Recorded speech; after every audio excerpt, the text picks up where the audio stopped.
look both a bit tired. I mean, from the face that we saw at the beginning. Yeah, a little different. It's been a wild 2 weeks, let me tell you that.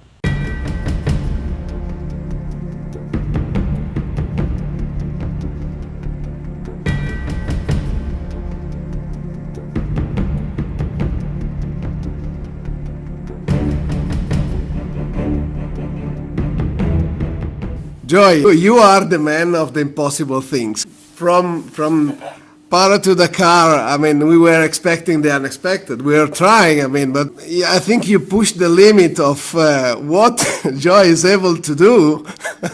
You made something incredible, and we want to know your experience since you started in Monaco. Yeah. Oh man, it's been a fantastic experience. You know, the Africa Eco Race was a race that I've known about for a few years, and I looked at it and I was just like, yeah, that'd be cool, but I never really thought I'd have the opportunity. And then when Lyndon and I spoke and things, and he said, hey man, I want to put a team together. Would you be keen to be on the team?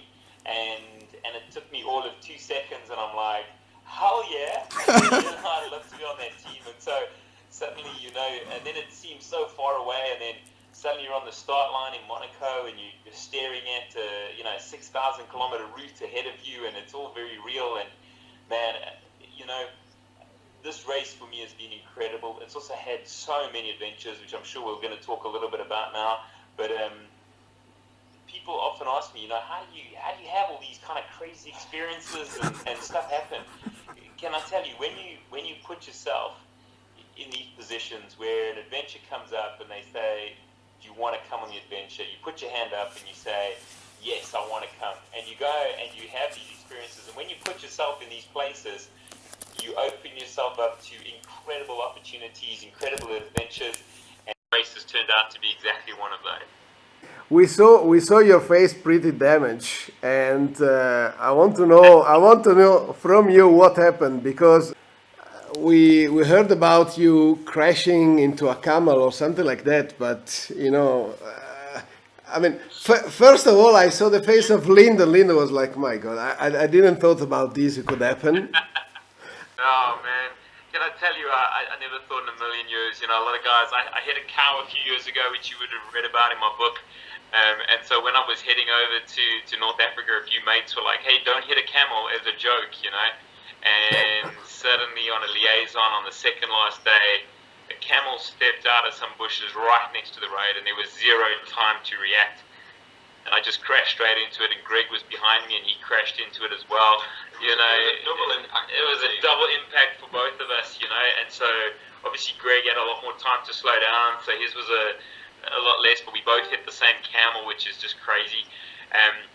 But it was game over. I was unconscious, lying face down in the dirt, totally unconscious, and just game over. I couldn't see, complete tunnel vision, complete disorientation, and just blood pouring down my face. I'd hurt my shoulders, my wrists. I had like serious internal pain and stuff, and so I thought I had some serious injuries and things, and was medevaced out in the chopper. They got the chopper in and was out, and it was, in my mind, I was out the race. And the thought of being out of a race, after you've finished all the specials except one, you've got one 22-kilometer special left on the beach. That's all you've got. It's just a formality. I was just so gutted, but flown out in the chopper and then flown to a land ambulance. I spent the best part of 8 hours driving from to a public hospital in Senegal, in St. Louis, CAT scans and x-rays, and right the way through the night. I never slept that night. And then suddenly to find myself at 6 a.m. the following morning back at the bivouac, having not slept, having not eaten for for what must have been then like 16 hours or something like that without eating, and suddenly finding out that, hey, if I can ride the last special of 22 Ks, I can still finish this race. And I'm still out of it. I'm in so much pain, and I just thought 22 kilometers, I can do anything for 22 kilometers, man. I'm going to finish this race. And so they got me back on my bike. My gloves wouldn't fit because my hands were so were cut up and they were swollen. They were like inflated, surgical gloves, And so we had to cut my gloves just to try and get them over my fingers, and we had to put a plastic bag over my head just so the helmet would go on over all the stitches and lacerations and things. And I rode with one arm most of the time, trying to hold the arm up, because I couldn't take the shocks, and I got through those 22 kilometers on the beach and crossed that finish line, and it's going to take a lot more than a camel to stop me. Have you thought when you crash, here we go again? When I crashed, I thought, man, all my friends are not going to let me live this down. I'm going to get teased about this for many, many years to come. So I'm already getting all the camel man jokes and all that sort of stuff, and I know there's going to be a lot more, but that's fine. Bring it on. I've got the finisher's medal, and that's what counts. Wow. I rang his wife, and I'm pretty sure that's what she thought. Oh my, here we go again. So have you ticked some box of the animal hitted until now? I mean, are you keeping score? It was pretty unfortunate that the camel decided to attack me, but that's what happens. But we don't want to make that list any longer. I hope I'm done with that list. No, absolutely. I'm not here to race and that kind of stuff. For a guy like me, I'm not a good enough rider to run with the guys up at the top. So for someone like me, it's a case of I want to come here, I want to have some cool adventures, and I want to make sure I finish. It's very important for me to finish. That is my level. That it's like I'm coming to finish. I'm not coming to have a good few days, and when it gets tough, to walk away. So the goal was to finish. And I had some incredible experiences, some really good ones, some really bad ones, but that's what a rally is. It's all about the ups and downs. One of the highlights for me was that night we came in so late. Myself and Greg decided to ride together, and we got to checkpoint 3, and there was a lot of other riders around us. We weren't the last riders. There must have been maybe 20 riders behind of us, and about another 10 or 12 in front of us. At this checkpoint 3 we got to, and we still had 130 kilometers to go, and it was about 6 p.m. and it gets dark at about 6:30, and all the other riders decided to take the road back from checkpoint 3, the tar road, and so just take the penalty and go back. And I was like, no, man, I didn't come all the way to North Africa to ride on tar, And so me and Greg, we looked at each other and we were like, no, we're going to finish this day. And so we rode on into Mauritania, that last 130 kilometers that night. And we got in, I think, at 10:30. So we spent, a good 4 hours, of which at least 3 of them were in the pitch black, riding through Mauritania, through the dunes, through the rocks, through the dunes and rocks mixed, and all sorts of stuff. And it was incredibly difficult and incredibly tough. But for the rest of my life, I rode through Mauritania at night with one of my good mates, and it'll just be an incredible memory. And so that's what we're about. And to be able to finish at the end of the day, with all the memories and being able to ride on such an awesome team. And the team wasn't just the 5 riders, the backup crew guys, the guys doing all the media. It's been an incredible life adventure.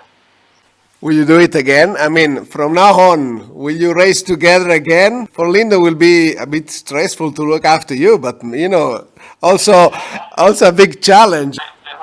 I hope we get to ride many times again. But racing, I don't know, man. You look at racing and the challenges with racing, especially with a race like these kind of races. It's kind of like eating ice cream. Everybody loves a bowl of ice cream, and if you're a guy like me, you like 2 bowls of ice cream. When you get served up 5, 6, 7 bowls of ice cream in a row that you just have to keep eating, that's what rally feels like. You love riding your dirt bike, but sometimes it's 7 p.m. and you've been riding that dirt bike for the last 12 hours and you're done, and so your concentration's down and you're tired and things, but you have to keep pushing and stuff. And so for me, I look at when you do rallies and you do racing, the danger just goes up and up and up. And I've had a couple of big spills on this race. Obviously the camel thing, and I've had some other ones as well. And it's been a reminder that at 44, my days of racing, and I think it's certainly behind. And I'm not here for for the positions and that kind of stuff. I really don't care about that stuff. I'm here for the adventure. And so I think in future I'd like to lean more to some really cool adventure riding, some really cool enduro and dirt bike riding, and just kind of slow things down a bit and take in the experiences more. Because also on a race, you're racing on a road book. You don't get to stop and feel the culture. You don't get to eat the local food. You don't get to like absorb everything that these beautiful countries have to offer. So I think for me, I'm going to head more towards the adventure side than racing as I move forward. We've spoken a lot about many things, and obviously there's all the guys out there. There's lots of ideas and stuff, and I look at as personally being a fan of Races to Places and watched Lyndon's episodes over time and things, and I think one of the cool things is there's always been different stuff. He raced, he navigated the car for a bit. He raced the Dakar and Mongolia, and then seeing all the different places and stuff. And I think having got to know Lyndon pretty well now. Lyndon doesn't want to do the kind of stuff where he just goes back to Dakar every year and just records another Dakar every year, because it's kind of the same and same and same. And so just as much as the series needs different things, Lyndon as an individual needs different challenges and things as well. So I don't know what his next challenge is going to be, but I bet it's going to be pretty awesome, and I'm looking forward to following and as well. That'll be good. Plan for 2021, Dakar, Africa Eco Race, New Joy. I want to ride dirt bikes until I'm old and I'm grey and I'm still riding them, and I want to have lots of fun, and I want to see lots of places and things. And I think for me personally, I need to steer more towards the fun stuff and more away from the competitive stuff for myself.